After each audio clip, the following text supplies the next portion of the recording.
السلام علیکم ورحمۃ اللہ وبرکاتہ۔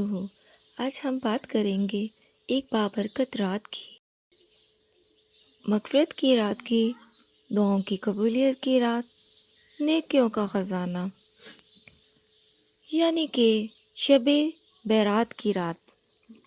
یہ وہ رات ہے جس میں اللہ تعالیٰ اپنی رحمتوں کے دروازے کھول دیتا ہے۔ سبحان اللہ، سبحان اللہ، کتنا ہی خوبصورت اور پیارا مہینہ اللہ تبارک تعالیٰ نے ہمیں بخشا ہے کہ اس مہینے میں اللہ تبارک تعالیٰ نے ہمارے لیے بخشش کا ایک راستہ رکھا ہے کہ اس مہینے میں ہم عبادتوں کا جب تسلسل کرتے ہیں، اللہ تبارک تعالیٰ کی عبادت کرتے ہیں اور قرآن پاک کی تلاوت کرتے ہیں، وظائف کرتے ہیں، تو اللہ تبارک تعالیٰ نے ہمارے لیے ایک بخشش کا ذریعہ رکھا ہے۔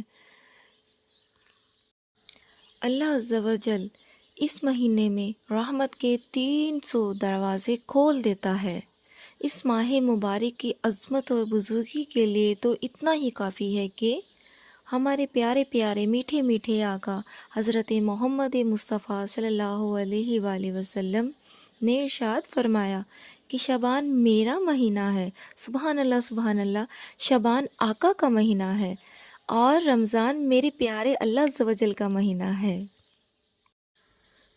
غنایت الطالبین میں روایت ہے کہ ایک طویل حدیث میں سرکار مدینہ قرار قلب و سینہ ہمارے میٹھے میٹھے آقا صلی اللہ علیہ وآلہ وسلم نے ارشاد فرمایا کہ اس رات میں سال بھر میں پیدا ہونے والے ہر بچے کا نام لکھا جاتا ہے، اسی کے ساتھ مرنے والے کا نام بھی لکھا جاتا ہے۔ اسی رات مخلوق کا رزق تقسیم ہوتا ہے، اسی رات اعمال نامہ اٹھائے جاتے ہیں۔ مزید یہ کہ اس رات مخلوق کی عمر اور ان کی رزق اور حاجیوں کے نام بھی لکھے جاتے ہیں۔ سبحان اللہ، سبحان اللہ، کہ اللہ تبارک تعالیٰ اس رات ہمیں بھی چل مدینہ کی سعادت عطا فرمائے اور اللہ تبارک تعالیٰ اس فہرست میں ہمارا بھی نام لکھ دے، آمین۔ ایک اور بات کہ یہ رات بہت نازک ہے، نہ جانے قسمت میں کیا لکھ دیا جائے۔ بعض اوقات بندہ غفلت میں پڑا رہ جاتا ہے، اس کے بارے میں کچھ نہ کچھ ہو چکا ہوتا ہے۔ چنانچہ غنایت الطالبین میں ہے، بہت سے کفن دھل کر تیار رکھے ہوتے ہیں مگر کفن پہننے والے بازاروں میں گھوم رہے ہوتے ہیں۔ بہت سے لوگ ایسے ہیں کہ ان کی قبریں کھدی ہوئی ہوتی ہیں مگر ان میں دفن ہونے والی خوشیوں میں مست رہتے ہیں۔ بہت سے لوگ ہنس رہے ہوتے ہیں حالانکہ ان کی ہلاکت کا وقت قریب آ چکا ہوتا ہے۔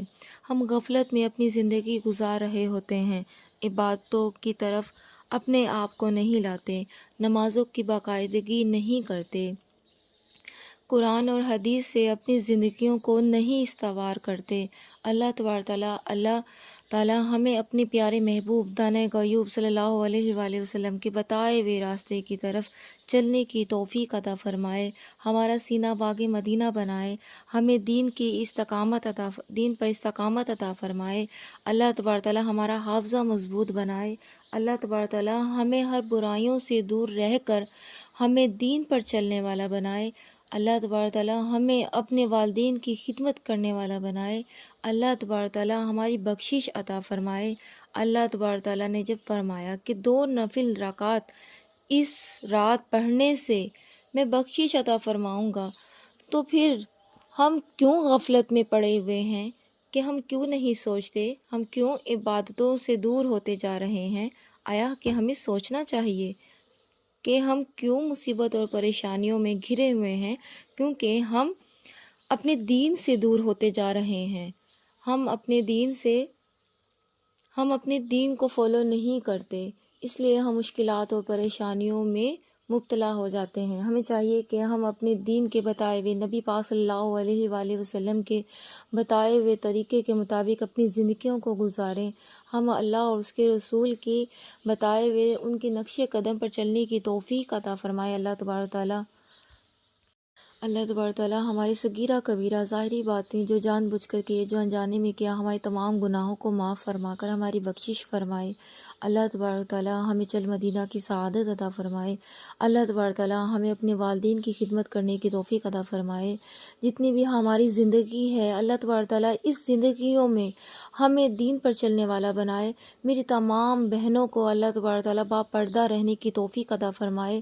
پردے کی اہمیت کے بارے میں اللہ تبارک تعالیٰ انہیں سمجھ بوجھ عطا فرمائے۔ اللہ تبارک تعالیٰ ہم سب پر اپنی رحمت کے دروازے کھول دے، اور اپنی رحمت کے دروازوں میں سے اللہ تبارک تعالیٰ ہمیں کشادہ اور حلال رزق عطا فرمائے۔ آمین ثم آمین۔